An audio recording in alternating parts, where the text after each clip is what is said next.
Good morning guys! Ayan, gawa tayo ng ating umagahan guys. Kagabi kasi guys, ito yung ulam namin. Kalabasa na nilaga, then in-smash namin. In-smash ng anak ko pala, na lalaki. Ayan, yung eldest namin. In-smash niya din. Naamis ako guys dahil ang sarap. Lagi ako nagluluto nito guys, pero hindi talaga masyadong masarap. Pero yung niluto niya ko, sobrang masarap talaga guys. Iwan ko kung paano niya ginawa. Napahiya ako guys. Kasi ang sarap talaga. Ang sarap talaga ng pagkaluto guys. Siguro, hindi ko alam kung ang dahilan siguro kung sa kalabasa. Siguro sa klaseng kalabasa. Dahil napakamalagkit siya guys. Napakamalagkit. Ang sarap talaga guys. I-scramble lang niya yung egg. Then, ayan, lagyan ito. So, ito yung natira kagabi guys. So, hindi niya inubos lutuin. Ayan. Sobrang sarap, promise guys.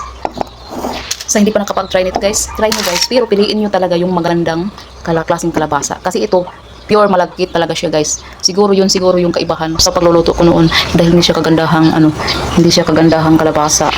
Kaya siguro hindi siya masyadong masarap. Nagilty ako guys. Sarap kasi. Akala ko sa pagluto talaga niya. Same lang kasi kami ng proportion guys. Egg, ayan, may seasoning, kaunting asin, ayan. Pero sa resulta, masabi mo talagang super sarap talaga guys. Siguro talaga dahilan yun sa kalabasa.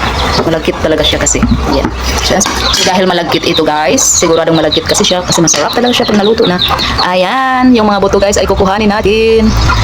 I-reserve natin ito guys. Kaunti lang kasi ating itatanim ay marami pang buto guys. Oh. So, ipapadry natin yung iba. Then, ayan, i-reserve natin for all season. Magtatanim tayo nito. Madali lang kasi yung kalabasa guys. Yung nagtanim kasi ako dito nung nakarang buwan. Madali lang siya guys. Pang-anim na harvest lang ako guys. Ayan, wala na. Namamatay na sila. So, ayan. Kaya ayan, para hindi na tayo maubusan ito, i-reserve natin ito pagkatapos natin ipapadry para mayroon tayong mapagkukuhanan ng buto pag tuwing nagtatanim tayo guys. Diba? Sobrang lagkit talaga siya guys. Super lagkit talaga siya.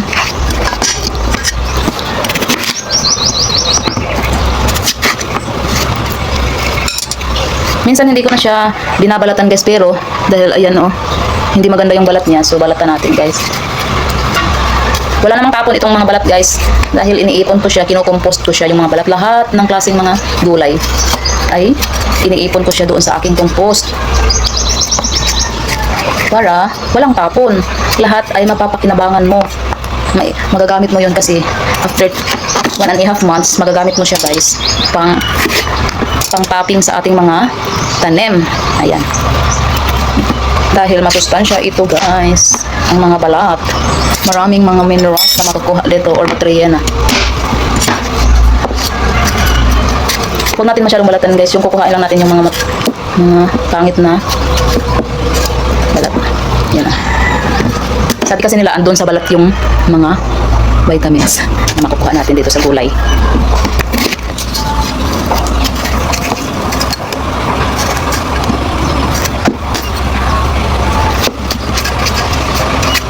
Asawa ko ang unang nakaano nito guys.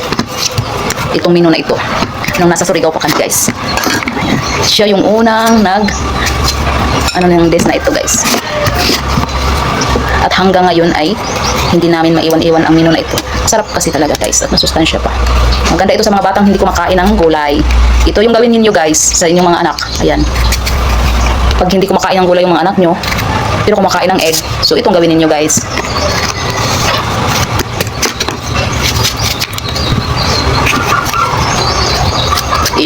Ilalagain nyo lang at i-smash. Lagyan niyo ng seasoning.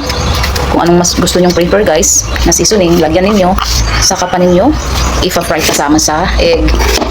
Ayan, kakain na yung anak nyo. Ganun lang kasimple guys. Para pakainin yung anak ninyo ng gulay. Hindi lang eggplant ang pwedeng lagyan ng egg, ng scrambled egg. Pati yung carrots guys, yung ginawa ng mama Crescencia ko. Ayan, yung ninang namin. Pati yun yung carrots, okay din yun guys. Kahit ano guys, kahit potato, kahit yung sweet potato, kahit yung patatas, pwede, kahit anong gulay guys, ay pwede niyo yung lagyan ng scrambled egg. Lalo na yung cabbage guys, repolyo. Ayan, yun yung karaniwang ginagawa ko din guys. Nilalaga ko lang. Ay, yung repolyo hindi ko na nilaga guys yung repolyo. Tinatadtad ko lang siya, tinatadtad at hinuhugasan. Ayan, nilagay ko sa scrambled egg. Yun. Pero ito kasi, kailangan mo talaga siyang lagain. Siguro pwede din ito guys, kukudkudin yung ano lang ninyo sa grater. Ayan. Pwede rin siguro hindi lang siya lagain, basta naka-grater siya guys. Pero ito malalaki kasi, ayan po. So kailangan siyang lagain. So, let's begin.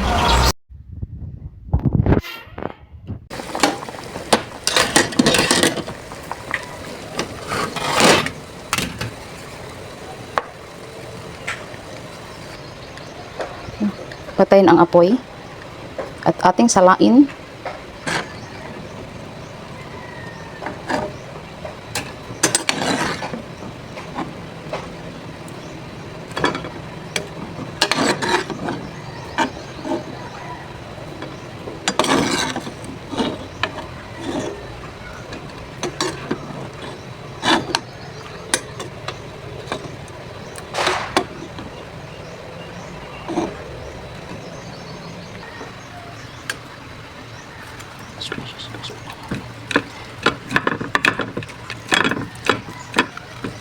I-smash lang natin guys bago siya lagyan ng seasoning.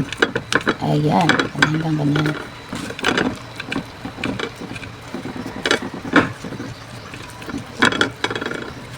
Parang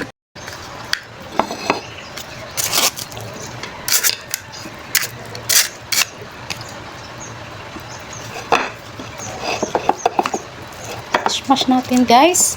I-smash lang ng i-smash. Ayan, ganyan.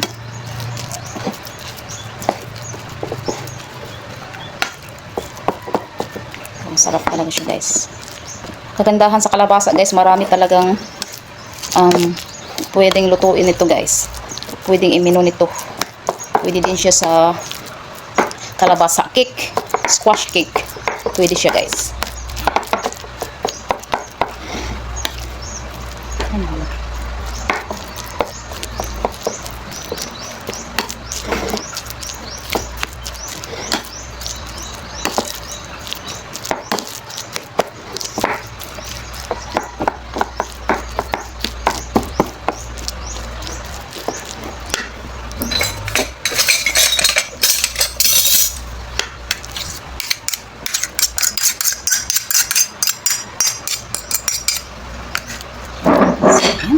Dito.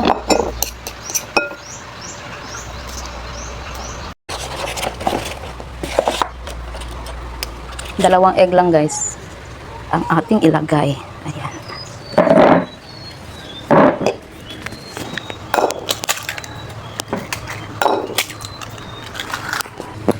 I-scramble natin dito.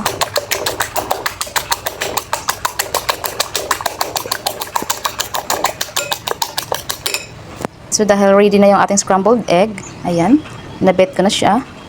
So dito na tayo sa ating na-smash na kalabasa. Atin siyang lagyan ng seasoning. Dito ako maglalagay ng seasoning guys. Hindi ko i-direct sa scrambled egg. Dito ako maglalagay. Then, halo-haloin lang. Ganan. Smash na naman.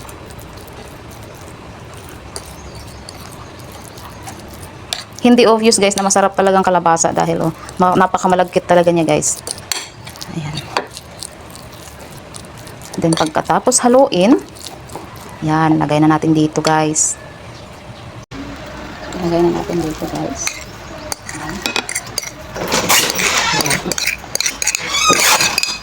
The change na schedule, batik bayaan pa na ko ibasa. Pag ligo na daling totoo. Kain na da alas 9. Ang oras dapat. Ikaw magkumpiyansa kay sila magbuot ng ko.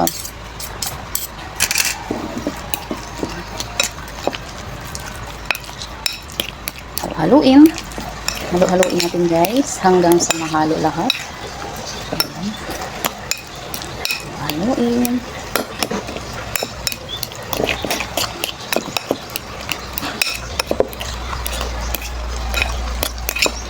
And then, mag-iwa tayo ng ating bombay.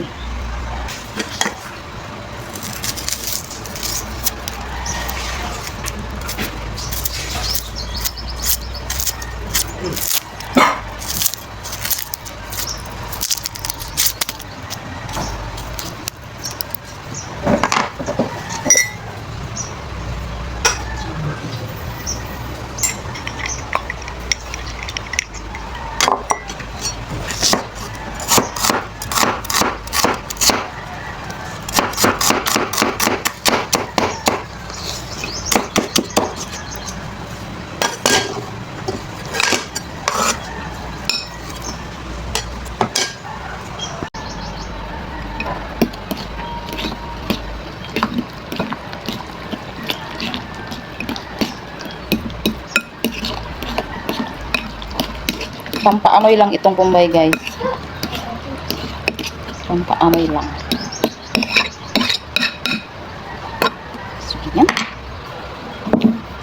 Yan, nagpapainit na ako guys ng oil. Non-stick pan pa rin itong ating gamit guys.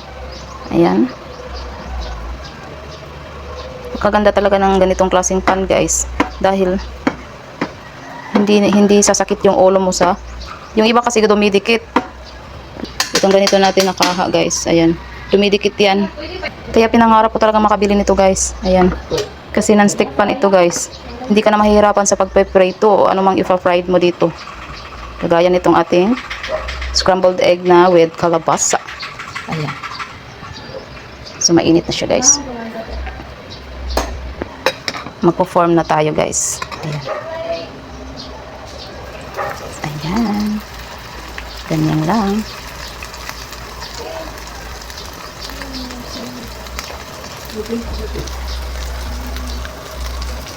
Unti-untiin lang natin guys para magpo-form siya ng circle.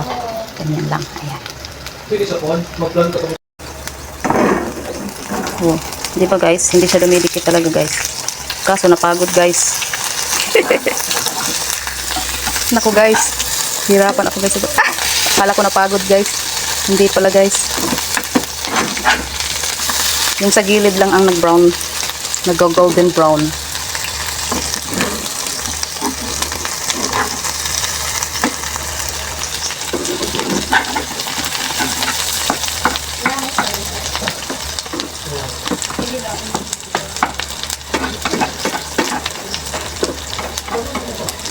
Sa paggamit nitong ating non-stick pan guys, hindi pala siya pwedeng hindi mo pwedeng i-scratch ng mga anong gamit mong pang-scratch kung maglilinis ka na itong ating pan. Yung mga steel wool, huwag kayong gumamit nun guys dito guys sa stick pan. Kasi once na-crush na nito guys yung ating pag na-scratch na yung niya, itong ating dito sa sa top niya, wala na, hindi didikit na siya guys. Sadyang didikit na siya pag mawala na yung kanyang trolley magnet. Ayan, itong ganito dito guys.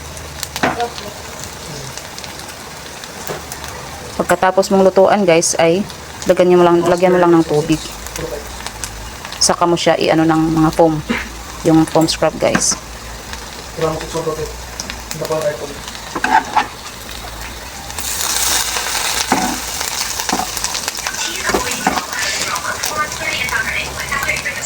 Dahil maitim na siya guys, ayan, pahida natin ito guys, paper towel. Ayan, mainit to guys ha, mag-ingat lang kayo dahil mainit talaga siya. Ayan. Maapektahan kasi yung ating niluto guys pag hindi mo ito kukunin. Papait yan.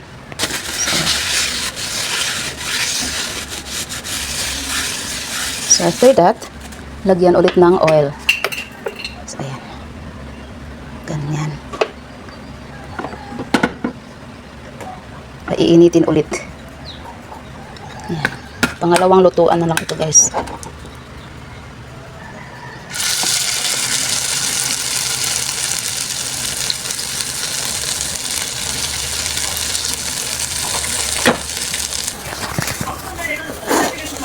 Hindi makapasa sa plating guys. Hindi makapasa sa plating guys. Pero masarap. Bawing-bawi pa rin guys. Bawing-bawi. Ano guys? So yun, sarap. Let's eat!